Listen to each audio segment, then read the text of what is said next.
ఇందులో భాగంగా మేమందరం కూడా ఇక్కడ ఐక్య కార్యాచరణ సమితి తరఫున డిమాండ్ చేస్తున్నాము ఈ ప్రభుత్వాన్ని.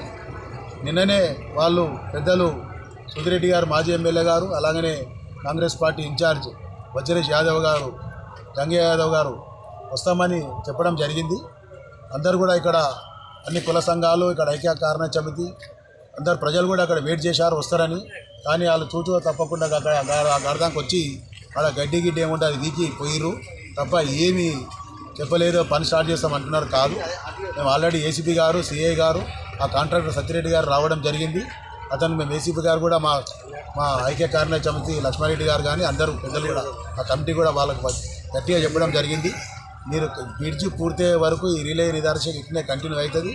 అట్నే ఏదైతే మనకు వెహికల్స్ బస్సులు కూడా రావడం లేదు గట్కేసరకు, ఆ బస్సులు వచ్చేటట్టు కూడా ఇక్కడ సైడ్లకు ఉన్న ఆ ఇండ్లను కూడా వాళ్ళు